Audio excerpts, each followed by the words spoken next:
So last week we started chapter 11 of 1 Corinthians, and the first 16 verses or so are Paul's dealing with this issue of men and women and whether they should cover their heads in worship. And it was a very, if you go back and listen to it, or if you were with us last week, it's very complicated, so I'm not going to go over it again.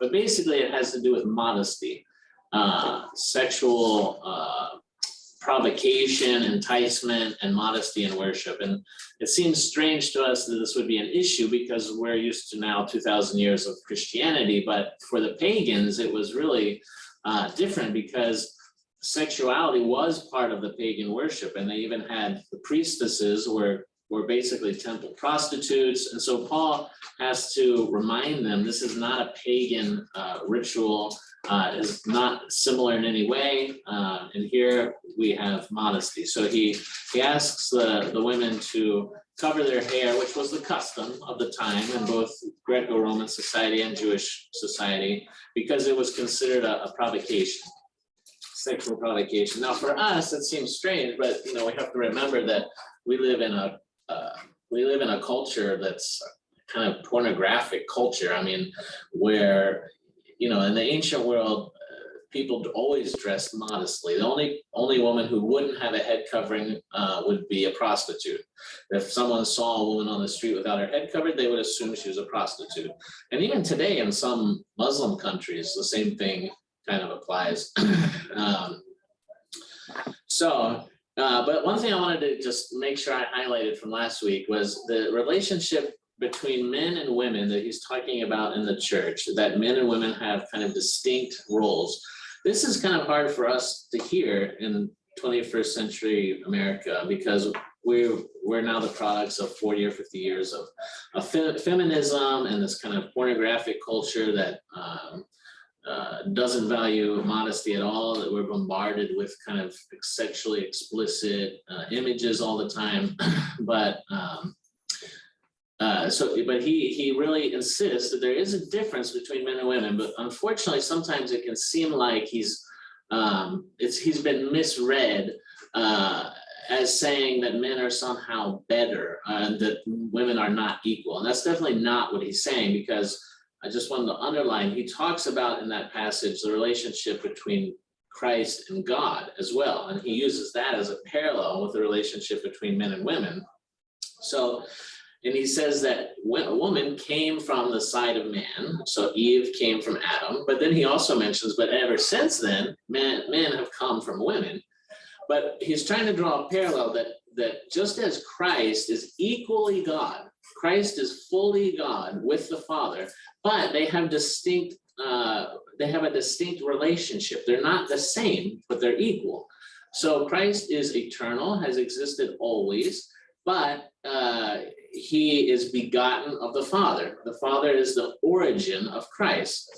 So the same, Paul's trying to make a parallel with men and women, that in the same way, a woman came from man's side, but they're both fully and equally human, right? And it doesn't mean that the Father is above the Son, because they're equal, but it's simply that the Father has a special role as being the origin, right? So the same thing he's trying to say in the relationship between men and women. So, if we're going to read it as saying that women are somehow inferior to God, then we also have to read it as Paul saying that Christ is somehow inferior to the Father, and that's no-go for us, right? So it can't be. There's an equality there, but insisting on a difference.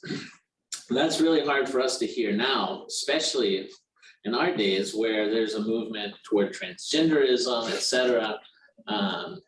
So it can be hard for modern people to hear. And it sounds like Paul is always so old-fashioned, or he's out of touch with reality. But in the ancient world, and in 2,000 years of Christian history, there is a difference between men and women, but they are equal.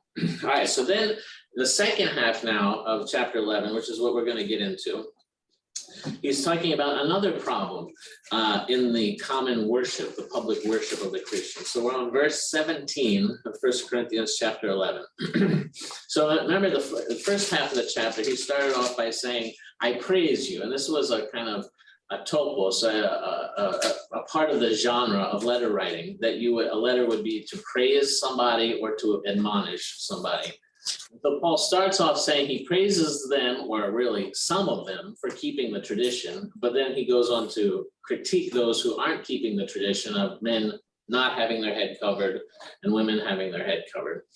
Now he says, in this second part of the chapter, 17, he says, now in giving these instructions, I do not praise you, since you come together not for the better, but for the worse. So his critique of them in public worship and the head covering issue, that was him praising them. Now he says, now I don't praise you. Now I'm going to admonish you. So if that was praise, now you can imagine he's kind of upset about this next issue. He says, so they're coming together, meaning coming together, the synaxis, the gathering of the people of God. They're coming together not for the better, but for the worse. Ouch. 18, for first of all, when you come together as a church, I hear that there are divisions among you, and in part, I believe it. Now remember back to the beginning of 1 Corinthians, in the first 4 chapters, he's talking about this issue of the division. Some are saying they're of Paul, some are saying they're of Apollos, etc. So this is kind of a theme that keeps getting repeated throughout this letter, that there are divisions among the people. And we suspect that some of the divisions may have to do with the fact that some of the people there, probably not very many, but some were of a Jewish background and some were of a Greco-Roman background. And then probably the bigger issue, even bigger than that, is the socioeconomic differences, that there were some people in Corinth who were wealthier, a few who were wealthier, and then others who were slaves. And this was very unusual in the Roman world for there to be a religious group that included such diversity socioeconomically. This was really a hallmark of Christianity, as was the role of women. The role that Paul in particular gave women in the Christian church was scandalous to most of the pagan religions. And even Jesus was scandalous that he included women as his disciples.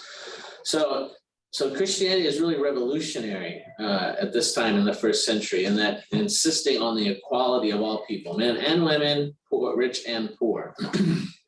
So he hears that there are divisions among you, and in part, I believe it. So this could mean two things. Why does he say in part, I believe it? It could be that he is trying to temper his criticism, right? Just like he did with the issue of the head coverings. He says, I praise you for keeping the traditions just as I traditioned them to you, handed them on to you. But really, he was only praising some of them. Maybe in the same way he's saying here that it's only some of you who are causing this problem that I'm going to deal with now, the Eucharist. Or it could be that he's saying, I believe it in part because I can see the hand of God and God's providence even in this problem. Now, what does that mean? He goes on to say, verse 19, for there must also be factions among you, that those who are approved may be recognized among you. Now, this goes back to a saying from Jesus in Matthew 18:7, where he talks about those who would be a stumbling block for other people, and woe to him, that it would be better if you were never born, etc. So even Jesus predicted, not willed, but he predicted that because of man and man's free will and his inclination toward evil, that there would be people who would pervert the faith. But this is so that those who are approved may be recognized among you. In other words, so that those who hold fast to the Orthodox faith and tradition may be recognized as such by the fact that there is this opposition even within the church. All right, so this is what he's talking about. So again, we have this idea of the factions going on within Corinth, the cliques, probably along socioeconomic lines, maybe ethnic lines, but for Paul, these are unacceptable. Any kind of divisions are unacceptable in the church. So it continues in verse 20. Therefore, when you come together in one place, and this is kind of a technical term, in one place, you'll see this used throughout the scriptures.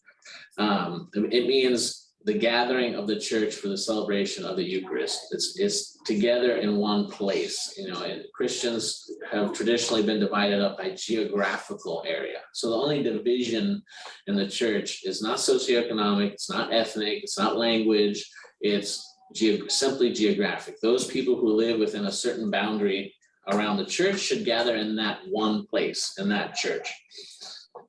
So he says, when you come together in one place, normally that means also, it's a technical term, meaning come together in one place for the Eucharist, like in Acts, for example, that's how it's used.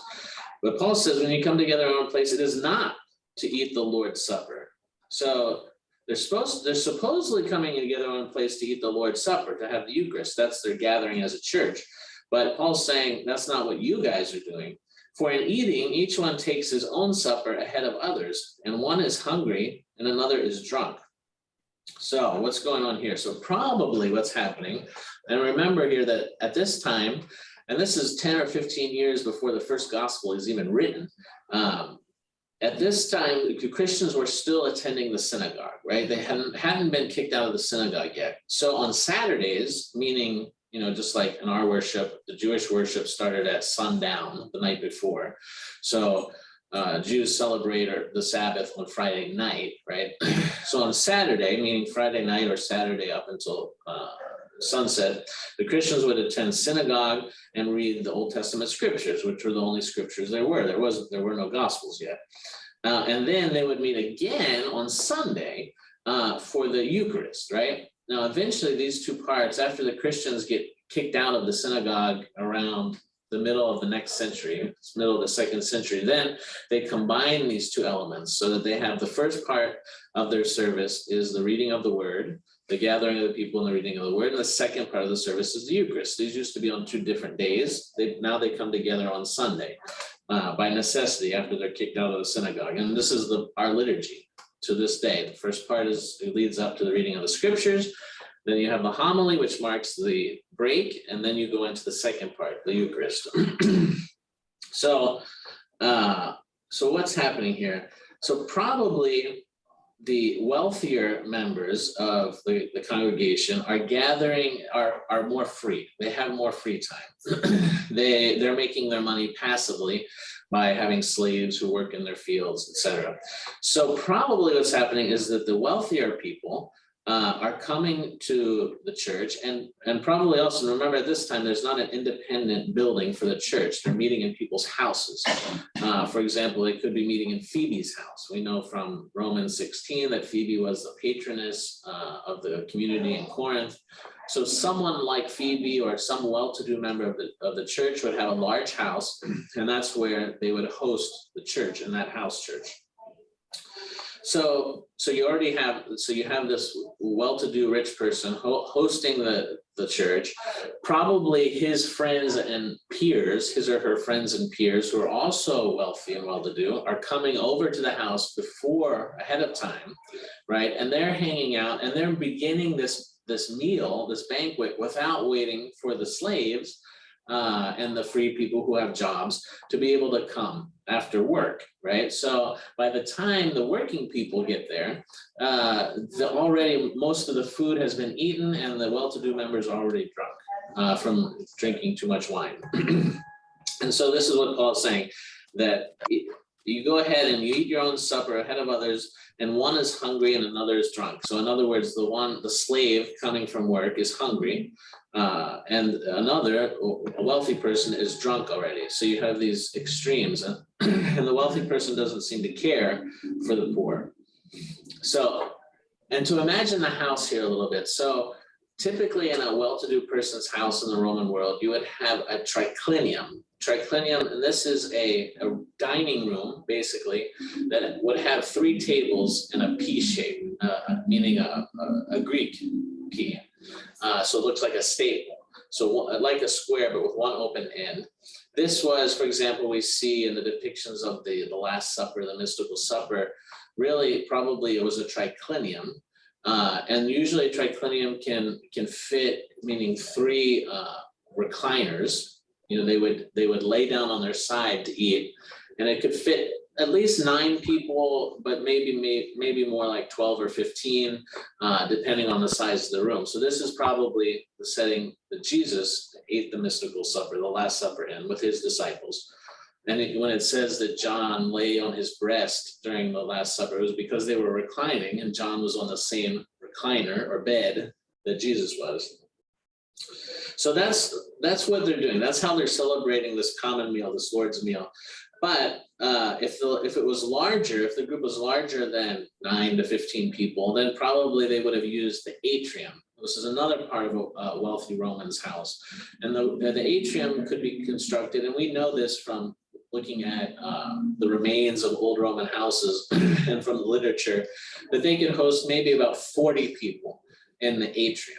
So what could be happening here is that you could have it being spread out in order to accommodate people, that the wealthy and the friends of the patron maybe who are also wealthy, they're getting there early and they're setting themselves up in the triclinium, and that's where all the good food is. And then maybe in the atrium is where the other people are coming. Now, yeah, okay. So there's a lot of complaining about this, even in the literature, like among the people writing satire. They would make fun of this often, but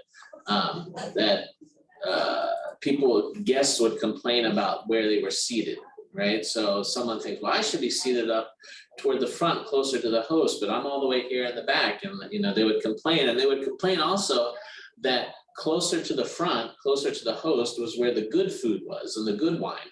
And as you got further away from the host and down the rankings of importance, you would get worse food, inferior wine. Yeah. So you can see why Paul is not liking this, because what they're doing is they're taking what they know from the Greco-Roman world, including even the religious feasts. This is how the religious feasts in the pagan world would be too. They're taking this and they're importing it into Christianity. They're not. So this is another evidence that most of the people in Corinth are probably Romans who have become Christian. Or if they're Jews who have lived outside of Palestine for some considerable amount of time. And although they may be ethnically Jews, they have been accustomed to the Roman ways. So Paul is trying to remind them about what's the Jewish and Christian background of this meal, so that they don't turn it into just another pagan meal. And of course, we have to remember there was no such thing as a separation between church and state in the ancient world, or religion and state. They were fused together. So contracts were signed in the context of a religious festival. In the presence of a god, a contract would be signed and a sacrifice would be made to the god. This was a normal part of being a good citizen of any city, was to participate in these public rituals. So they're bringing, unfortunately, this mentality into the Christian worship. So St. John Chrysostom says here, the Corinthians were disgracing themselves by turning the Lord's Supper into a private meal, and thus depriving it of its greatest prerogative. The Lord's Supper ought to be common to all, because it is the master's, whose property does not belong to one servant or to another, but ought to be shared by all together. So he's reminding them of this basic equality, not for them to fall back onto their socioeconomic class distinctions. We see this still today in Orthodoxy, that in Orthodoxy we are forbidden from having private liturgies, right? So sometimes there's a tendency, and it's coming from a good place, but there's a tendency to say, well, let's have a liturgy for the young people. Let's have a liturgy for the kids. Let's have a liturgy for this group or that group. Well, that's really forbidden by the church. You can't, the liturgy is common to all people. Good morning. Good morning. Sit down.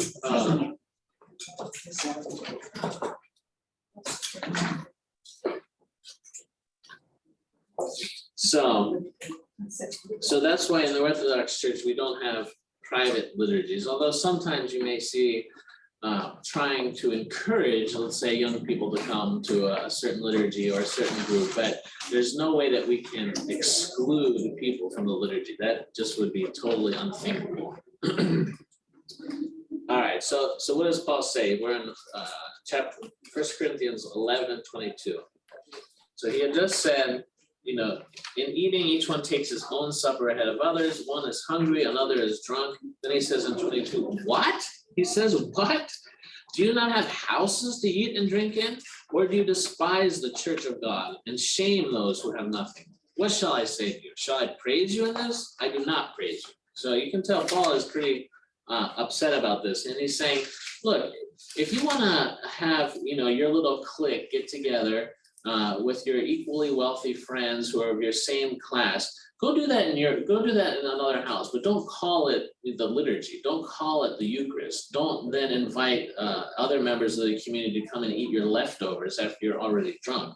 Do that in your house. That's what you have a house for. But when you're coming together as a church, it's different. So then now he goes into reciting the tradition that he received about how the Eucharist should be performed. And it's interesting here in 11:23 that he says, "For I received from the Lord that which I also delivered to you." So he received it from where?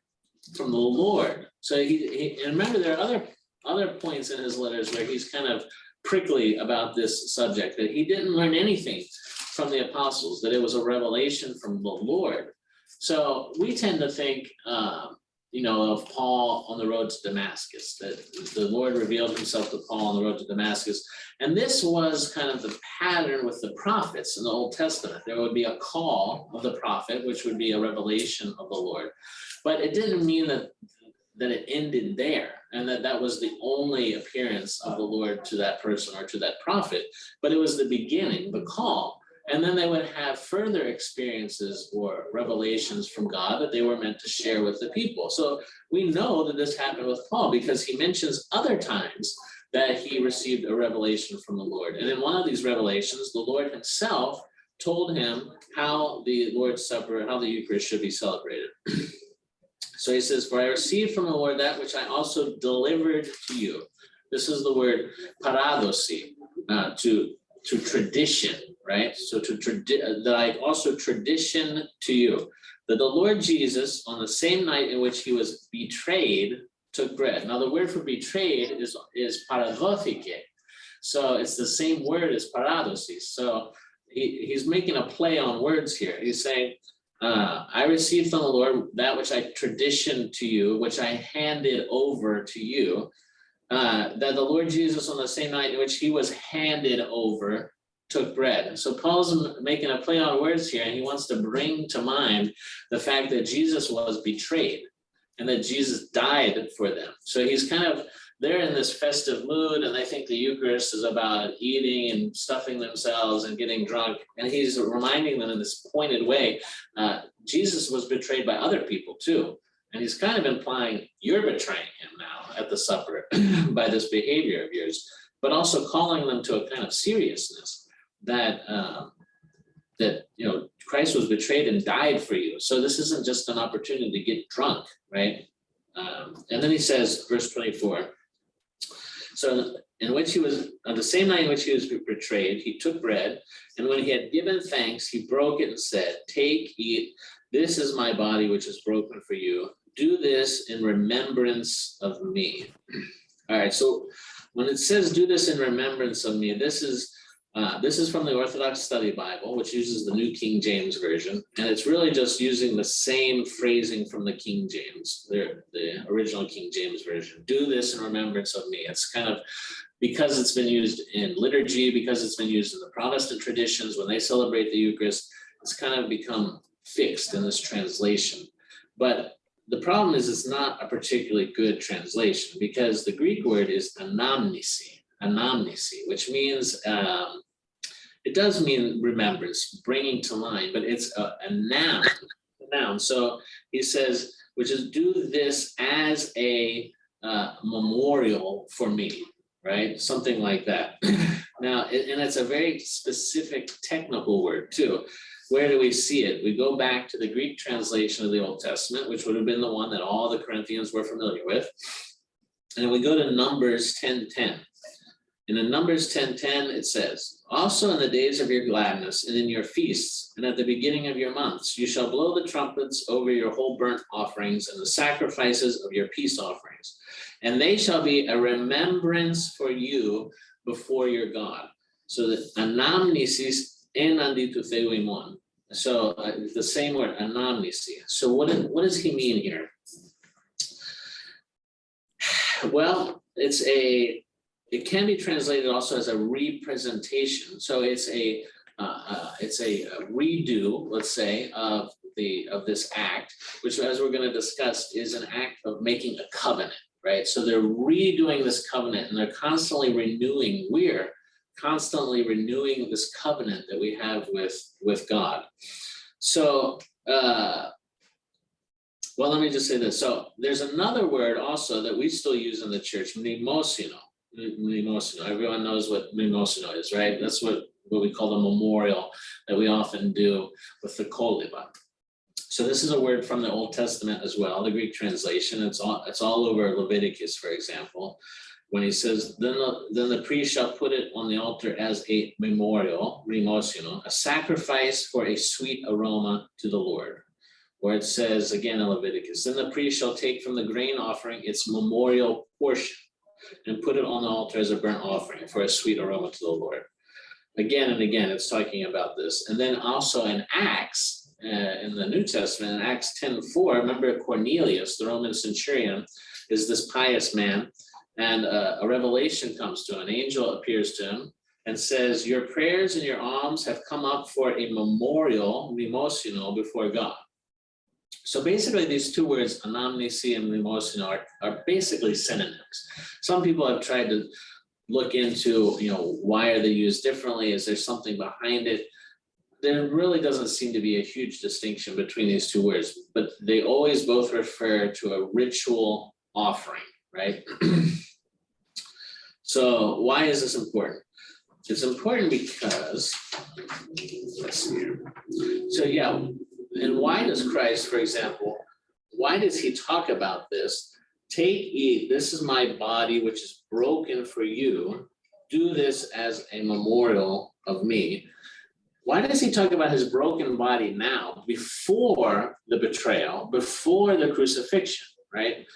Couldn't he have done this, the Last Supper, the mystical supper? Couldn't he have revealed this worship to them after the crucifixion and the resurrection? He has all these resurrection appearances that he appears to his disciples. He easily could have instructed them how they were to worship after the fact. Because as we see, that disciples still, even on the night before he's betrayed, they still don't really have any idea what's about to happen. When it happened, even though he's told them about, the Son of Man will be given over into sinful men, and he'll be crucified, after 3 days he'll rise, they still don't get it. So that when it happens just a few hours from now, they run away because they think it's not according to the plan. Jesus was supposed to be this great king who was supposed to lead the people in revolt against the Romans, etc. Now he's being beaten and crucified. So why does he say it now? Well, again, we got to go back to the Old Testament. In the Old Testament, what happens? So if we remember the Passover, so the Israelites, there aren't even really Israelites yet. There isn't a really a specific Jewish ethnic group in Egypt before the Passover. What happens is that before the 10th plague, before the killing of all the firstborn, God says to Moses, instructs Moses, that you shall make this Passover sacrifice, and he instructs him before the event, before the plague, before it happens. He tells him exactly what's going to happen and how the worship is going to continue every year. And he explains the whole Passover rite before the Passover, before the event of them making the sacrifice, painting their doorposts, the angel of death passing over. Before all those things happen, he says, and this is how you shall do the feast, so that you remember it every year, etc., remembering something that hasn't happened yet, that's just about to happen. So the same thing Jesus does here, in order to kind of trigger in the minds of these people who know the Old Testament that it's the same thing. Just as God created a people, all those who partook in the sacrifice and who painted their doorposts were brought out of Egypt in this Passover, and the same, creating therefore this people of God. In the same way, Jesus is creating a new people. All those who will do this, who will commemorate him, who will have this memorial for him, will also now become his people. But he's saying it before the fact, just like Moses and Passover. Does that make sense? All right, so let's see. So, and then the next part, so we have the Passover, right, which is when God collects this ragtag group of people of different ethnicities, out of Egypt. He brings them across the Red Sea into the wilderness. And then what happens 50 days later? Anybody know? 50 days after they come across the Red Sea in the Passover. Coming of the law. Yes, so Moses goes up on Mount Sinai and receives the law. And this is kind of the second part of a two-part process of creating this people of God, creating Israel, which God creates out of nothing. They didn't pre-exist. He brings them over the Red Sea in the Passover, and then at Pentecost, 50 days later, he gives them the law. And this is what in Jewish tradition, originally in Jewish tradition, the Pentecost feast was a harvest festival, but it becomes also an annual memorial of the giving of the law on Sinai, because it also happened 50 days after the Passover. So what's he saying? So what happened when Moses goes up and gets the law? So Moses gets the law from God, the 10 Commandments, etc. He comes down and he reads it to the people. All the people who are gathered there waiting for him to see what he would say after this encounter with God. He comes down, he reads it to the people, and this is a covenant. This is a contract. There's even a fancy word, a suzerainty treaty, which we know from the ancient world was common. A suzerainty treaty was when a ruler type figure, a powerful figure, made a contract or covenant with a people that he was going to rule, and what was exchanged, what was expected of each in this contract. So if you are a subject, you're expected to be obedient, to give honor to the ruler, etc., and the ruler in return is expected to provide you safety, defense, food, etc., whatever it is. So it's modeled on that same kind of contract, but it's happening between God and his new people. So Moses comes down, he reads the law to the people. All the people who are gathered there say, we agree. And so what's he do? They perform a sacrifice, and they take the blood of the sacrifice and he sprinkles the people with the blood of the sacrifice. And that is sealing the covenant, the old covenant between God and Israel, making them a people. So the same thing is happening here, that Jesus's blood is being sprinkled on us, not just sprinkled, but we actually ingest his blood and thereby renew, just like at the Pentecost celebration every year. We renew not only every year, but every time we celebrate the Eucharist, we're renewing this covenant that we have accepted Jesus as our King and all the things that he commanded and taught us to do. We're saying we agree, we're going to do these things, and we agree to be his people. And he, in return, agrees to be our God and to bless us. So Jesus is establishing this new covenant in the same kind of way that the old covenant was established. He's establishing the new covenant, which had been predicted and prophesied by Joel, Isaiah, etc. Does that make sense? See the parallel there? Okay. So, all right, so now we're on 25, verse 25. In the same manner, okay, so if you just finish saying, this is my body, which is broken for you.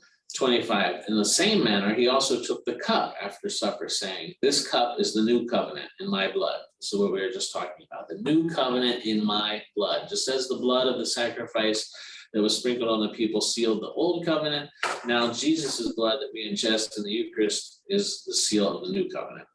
And every time we do it, we're reaffirming, renewing our commitment to this covenant with him. This do as often as you drink it in remembrance of me. Anamnesin, amen. So the important thing about this anamnesin, mnemosino idea is that, and I hear this sometimes, priests will say this when they talk about memorials, or when we explain, why do we sing Eonia Imini? Everlasting or eternal be their memory. That sometimes, unfortunately, even priests will kind of not explain this correctly and say that it's so that the person lives in our human memory. And as long as in our human memory they live, they have eternal life. Well, that's just silly. I mean, from a completely humanistic perspective, that makes sense. But from a Christian perspective, that doesn't make any sense. The only one who's eternal is God. So to have an eternal memory, the only person who can possibly have an eternal memory is God.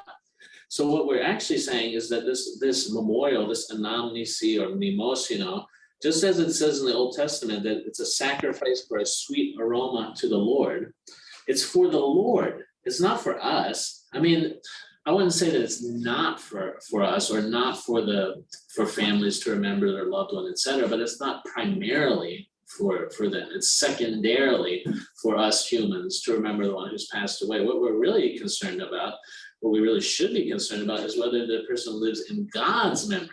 Because we know from the way the Old Testament talks that if God forgets somebody, they cease to exist, right? So we make them emotional in order for it to go up to God and for Him to remember.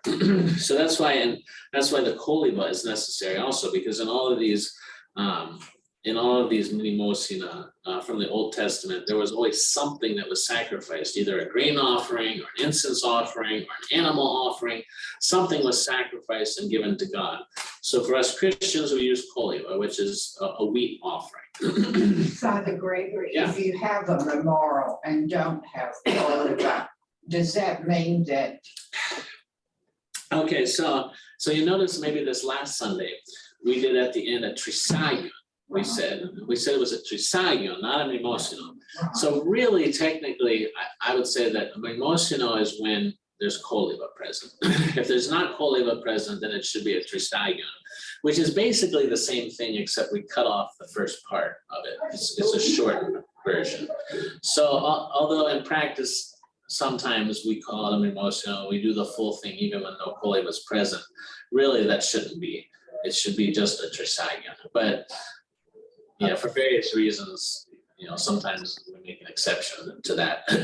But really, it's not supposed to be. It's supposed to be this mnemosyno, and that the sensing that we do and the offering of the grain are going up to God, right? These things are going up to God as a memorial for the person who passed away. In other words, for that person's memory to be in God's memory, right? So that He continues to remember them, so that they continue to exist for all eternity, because He's the only one who's eternal.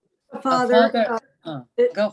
it would seem then that really, and this is the way I've thought of, that a memorial service or a trisagion is really a plea for, it's an intercessory prayer on behalf of the person deceased, just as we Absolutely. offer intercessory prayers for those who are living. Is that a correct? Yes, definitely. We want to offer this memorial to God so that He continues to remember them. And that's why we don't usually just do it once or twice, but after the 40 days, after the 6 months or whatever, then we do it on the annual, as an annual memorial, because we're continually asking God to continue to have this person to hold this person in His memory, to keep them alive, so to speak. So the prayers, Father, in other words, our prayers for those that are deceased might be helpful to those that have gone on ahead of us. And that's what Vine is saying. Oh, yeah. Is Yes, absolutely. Yeah. I know in Protestantism, they don't accept this intercessory prayer for the departed, but I don't know where they got that from, because it's not the Christian, it's not what's been handed down to us, as Paul says. okay. Another question before we go on, Father. So the wheat that we bring, it really is a continuation of the tradition from the old Jewish tradition, where they presented the wheat offering or the grain offering. So we offer that in kind of as a copy. I shouldn't say copy. Yeah. But there's something else that for me was very important when I heard when Jesus's words in John. He says, "Unless the kernel of wheat dies and is buried, it will not bring forth new fruit." And that our wheat that we serve is really the symbol of the resurrection, in memorial of those who have been buried in the ground, but they have been risen or will be resurrected in Christ, because they are a new creation and they bring forth new fruit, really. Yeah, correct. It's the Old Testament grain offerings are kind of a background for the mnemosyno, but it's transformed with Christ into a new understanding. That they didn't have the understanding of the wheat must fall and die in order for it to sprout again. This is something that was added to it by Christians. But that's absolutely the symbolism. Yes, the resurrection. So, Father, should we always have a koliba instead of a trisagion? Well, I I think both of them are good. Anything that we can do to pray for our loved ones is good. And, sometimes it's just practically not, someone doesn't know how to make the koleva, or koleva takes a long time to make. So sometimes it's just not practical. But in that case, I would say, if we're going to be technically correct, that we would offer trisagion for the person, which is also a prayer for them. It's good. But I don't know, just to keep the symbolism of sacrificing something, really, I mean, most, properly speaking, should involve a sacrifice of something. In this case, the wheat. It seemed like, wasn't there a time when it was like a certain year that you would say you were gonna do a volleyball because it's this particular year or this, you know what I mean? That where it wasn't like it was expected on a certain year, but Yes. not. The first, second, and third years. Yeah, and then in between, but I never Yes. realized that. So that same trisagion is the same thing that you do right before a funeral. It's the same Yes, service, it's it's the the same thing. Yeah, and the mimosa is really just the trisagion, but with some hymns added to the beginning of it. So they're all related, they're all good. I mean, but we make a distinction on this. I mean, I guess I would say it's all good. I mean, it's probably more of a custom that developed, folk tradition, that we make kind of an extra effort on the 40 days, on the first year, second year, third year. And then after that, maybe only the 5, the 10, Right. something like that. But this isn't kind of written in stone. It's just tradition. And it seems like a good tradition. I think it's a very. It's also, to me, it's a logical tradition too. We believe in the militant and triumphant church.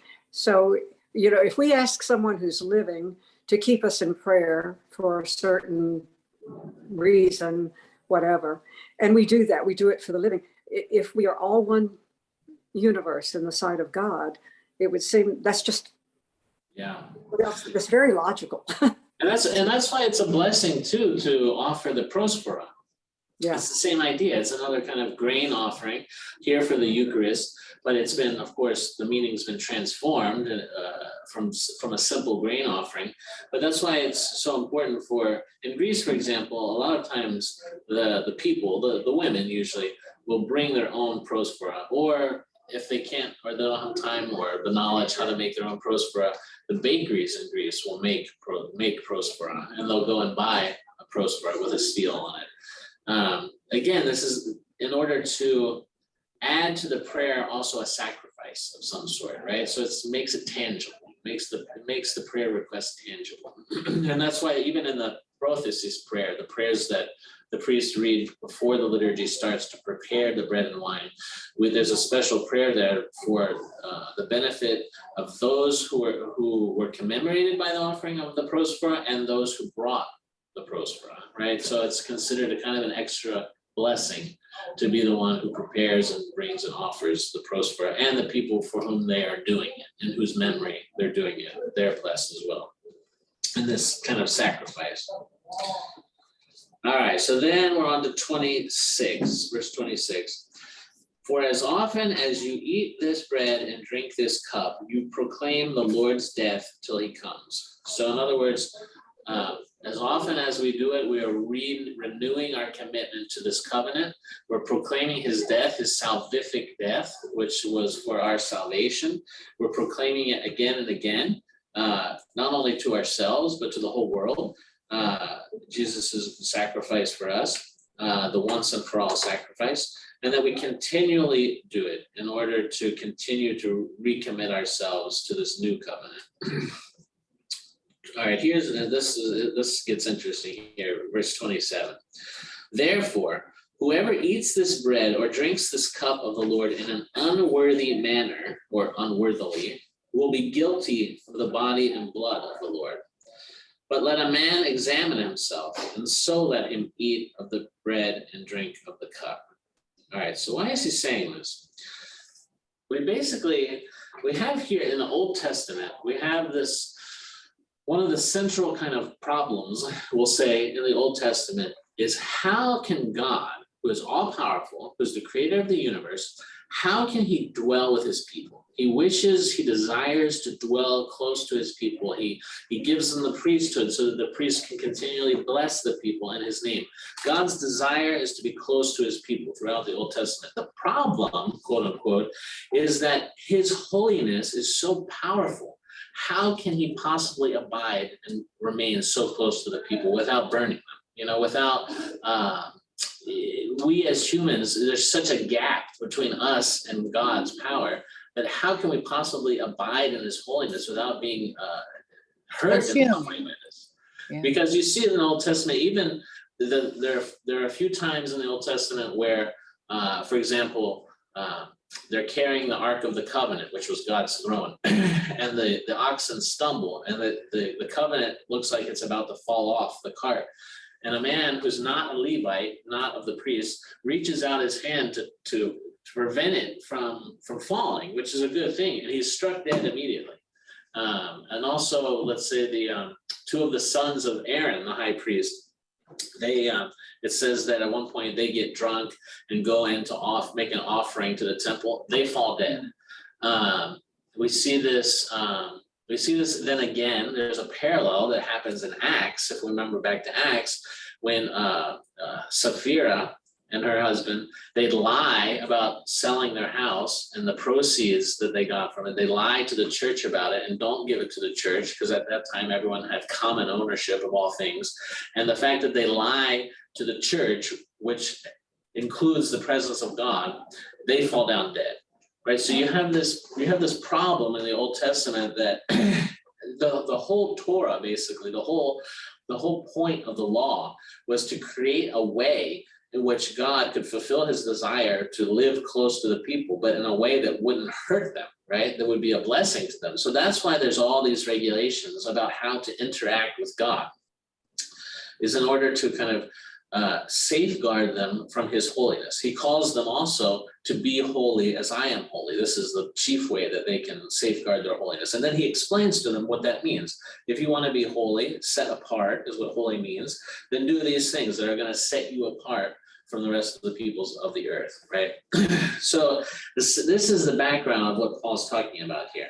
Whoever eats this bread or drinks this cup of the Lord in an unworthy manner will be guilty of the body and blood of the Lord. In other words, it's like the man who reached out his hand, who wasn't a priest, who reached out his hand to prevent the tabernacle from falling and was struck dead.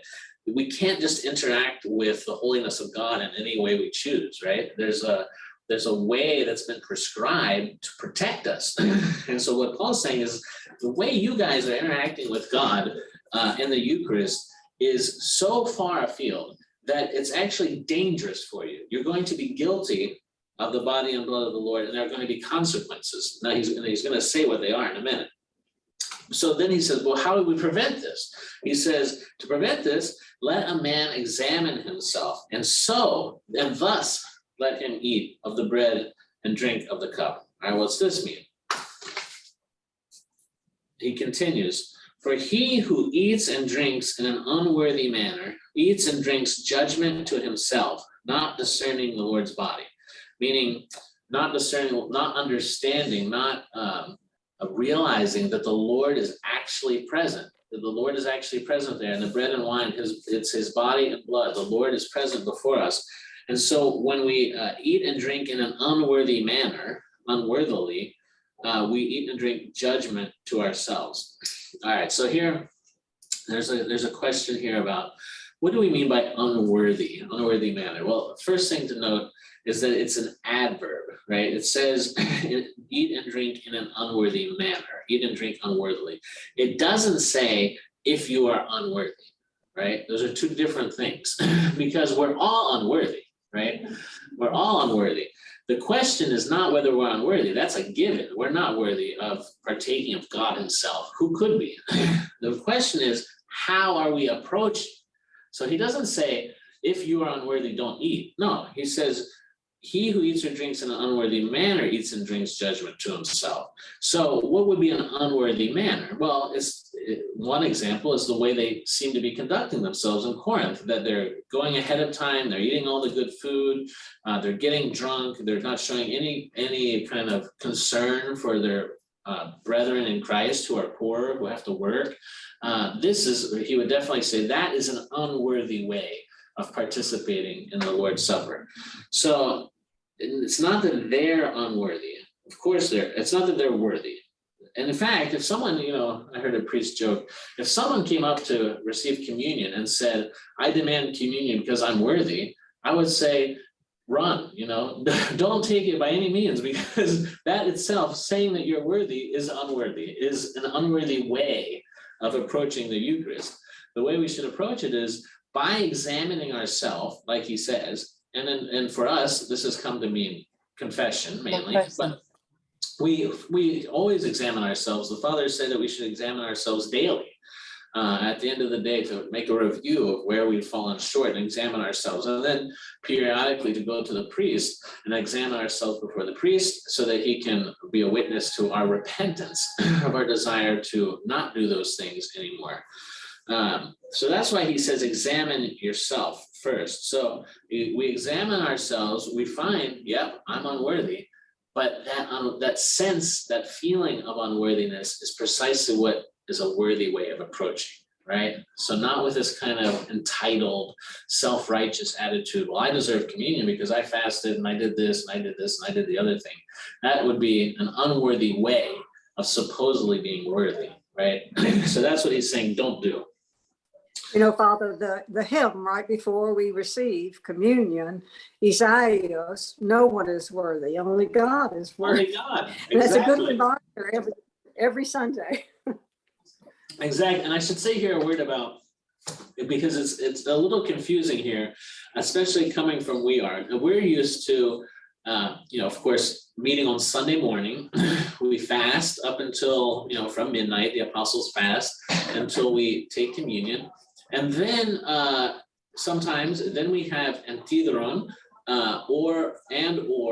and some churches have an agape meal, and we have a coffee hour. All of these things, the Antidron, the coffee hour, the agape meal, all of these things are kind of remnants of what was happening in the first century. So in the first century, as you can tell, they weren't just eating bread and wine. For the slaves, for example, and even the freedmen who were poor, they probably ate only bread and wine or bread and water for the whole week. And the only real meal they probably had was, if they were Christians, when they came on Sunday to celebrate the Eucharist. And for example, if you look at early Christian art, a lot of times you'll see bread, wine, and fish, right? Or grapes, or sometimes it talks in the ancient texts about milk and honey. So there were other foods that were involved here in the first century in the Eucharist, but only a part of it, the bread and wine, were the actual Eucharist. And the rest of those things, where there's a fancy Latin word for it, trapezomada, which means literally the other things on the table, right? So you had in the pagan practice, let's say you would sacrifice an animal. You sacrifice an animal. In reality, the bad parts that nobody wanted was what they would burn, right? Which would be the sacrifice to the god. And then the meat was returned to the people. That's what they ate in this festal meal, right? Even in the Greco-Roman world, the pagan culture. So the same thing here, that only a part of the Eucharist in this first century was the actual Eucharist, the actual sacrifice, the bread and the wine. But there were other things that were brought. And in the first century, all of these were kind of mixed together. In our day, what happened over time was they got separated. As you can see, all the same elements are still present. The reading of the scriptures that they got from the synagogue, celebration of the Eucharist, a kind of communal meal in which they're eating together, inequality. All of these elements remain, except they've kind of changed form a little bit. Now, of course, we meet only on Sunday. The two parts of the liturgy have come together as now one thing. And then after the liturgy, a lot of churches, especially smaller churches, will have an agape meal or a potluck in the Baptist world, right? But this is really a holdover from the first century, where it was a full meal. So just to explain why it may seem a little confusing here, that they're going ahead, they're eating and getting drunk before the rest of the people come. So in other words, they're already starting this agape meal that's supposed to be common for everyone, and they're enjoying it themselves. And it's also true that it was kind of like a potluck in the ancient world, that sometimes people would bring their own foods, and they would share them. And that's why sometimes, the people at the far end of the table, away from the host, they were the people with less money, usually a lower socioeconomic class, so they brought poorer foods. Or the host, if he was the one providing them, would, or her, she would give them poorer foods because, oh, that's what they're used to, right? Terrible. This is what, and so this mentality is what had come into Corinth, and Paul is just ripping his hair out, saying, you guys don't understand anything. This is not what we're doing. So let's see. All right.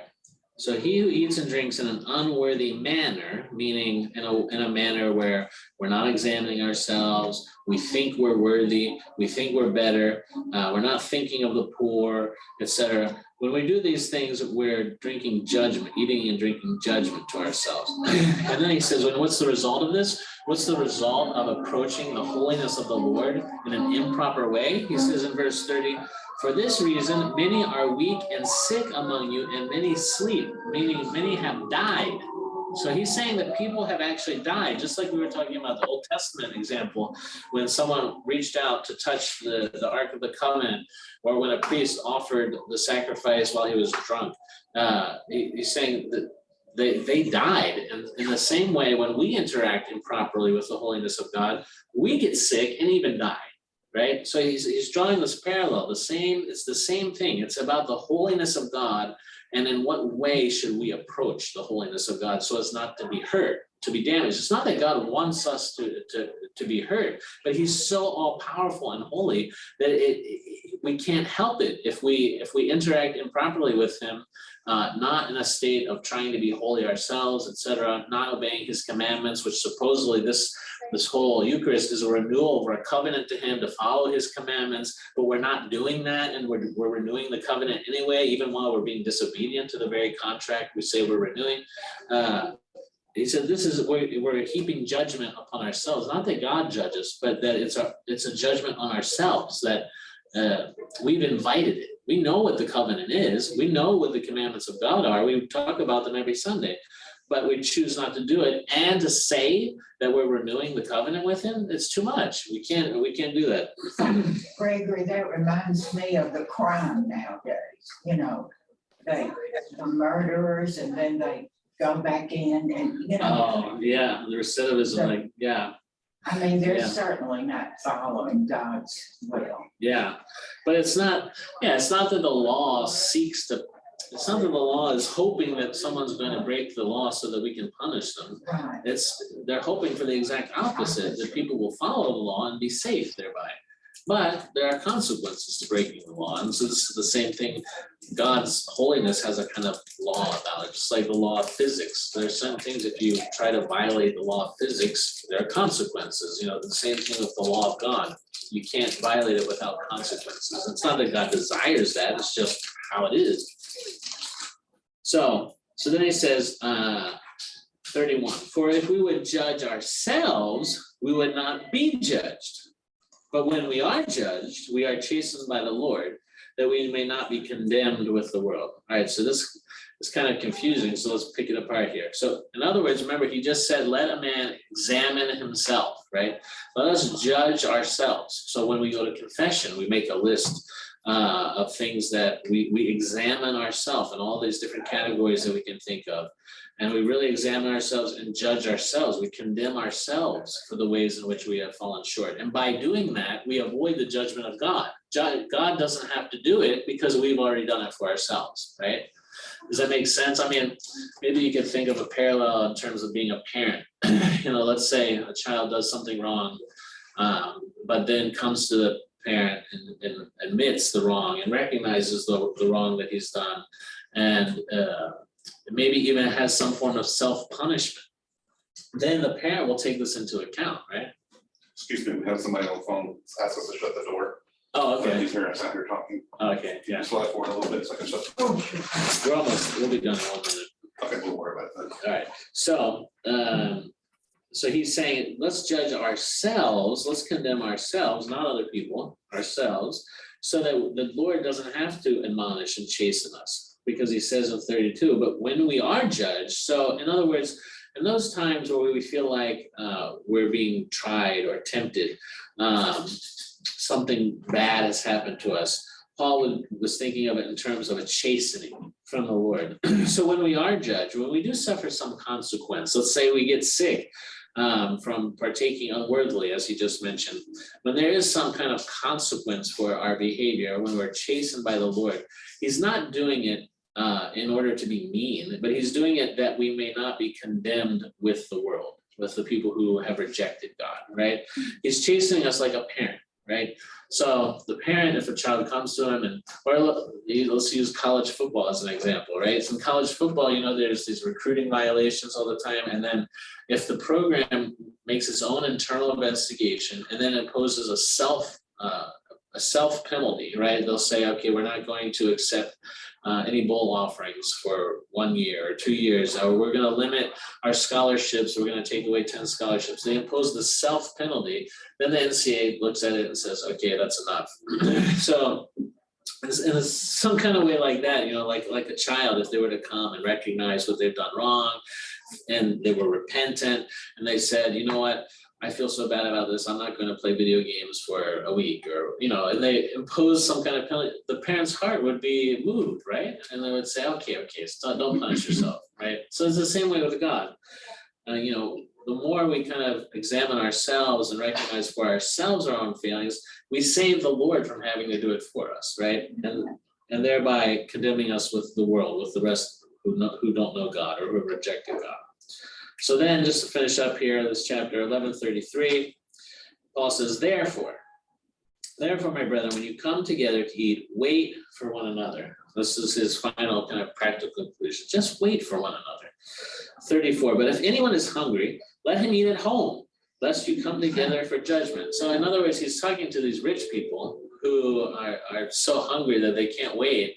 He says, okay, if you're so hungry, eat at home, but don't come to the church where we're meeting as a church and shame the poor members who, when they come late after work, you've left them nothing to eat and you're stumbling around drunk. If you're going to do that, just do that at home. Don't bother to come, right? Do that beforehand or don't come at all. So he says, if anyone is hungry, let him eat at home, lest you come together for judgment. In other words, what he's afraid is happening now because they're celebrating the Eucharist improperly. And the rest, he says, I will set in order when I come. So, and remember, we're going back to the beginning of the epistle, the kind of occasion for the epistle is some people, it's been a while since Paul was in Corinth. He's in Ephesus probably. And it's been a while since he's been back. And some people are starting to doubt that he's going to come back. Maybe he's made some, in 2 Corinthians, we get the idea that Paul has said he's going to come, but has not yet come yet. People start to get the idea, well, while the cat's away, the mice will play. And he tells them at the beginning of the epistle, I'm writing this letter because I am coming, and I want it to be a joyful visit when I come. So therefore, he's sending this chastening beforehand so that they can correct themselves, so that it's a pleasant visit, rather than having to admonish them when he gets there. But here he's saying, okay, at least for the time being, because it's probably too much to explain in a letter, at least for the time being, wait for one another, serve one another. If you have to eat at home, don't shame the poor. And the rest, I will figure out with you later when I come. All right. Gregory, Yeah. when you lived in Thessaloniki, and of course Paul went there, Paul letter to the Thessalonians, did you hear a lot of St. Paul? Yes, there's a great love for St. Paul and Thessaloniki. St. Paul and all the saints who are from Thessaloniki, St. Gregory Palamas, St. Demetrius. Yeah, there's a great love for them. There's even an icon in St. Demetrius Church, all saints of Thessaloniki. And in the center is St. Paul and St. Demetrius. We went there with Yeah. we went there. Yeah. It's beautiful. Yeah. Oh, it's just gorgeous. Yeah. And the Psalty, oh my, remember the Psalty? They were just wonderful. So that's it for today. And the next week we'll pick up with chapter 12, where he's turning to a whole different topic next week. Any last questions? Is it wrong to say may their memory be eternal? No, but we just should, when we say memory eternal, let their memory be eternal, we should be thinking to ourselves, let their memory be eternal for God, right? We shouldn't be thinking, well, as long as I remember the person, they continue to exist. who am I? I'm not eternal, right? Okay, secondarily, we can say that that's part of it, that is, as long as we keep the person's memory alive and remember them fondly and remember the good things about them, what they taught us, we keep them alive in a sense, their memory alive among us. But anything that has to do with eternity has to do with God. That really what we're concerned first and foremost about is that God remember them. So let their memory be eternal to God. That's what we're really saying. But over time, people have kind of misunderstood it, and sometimes priests have misexplained it. So I've had it explained that we are asking for God to remember the deceased at the second judgment, at the second coming. yeah, for sure. Yeah. Yeah, So always to have them in mind. always. Mhm. All right. God bless you guys. Bye. I'll see you next week. Thank you, Father Gregory.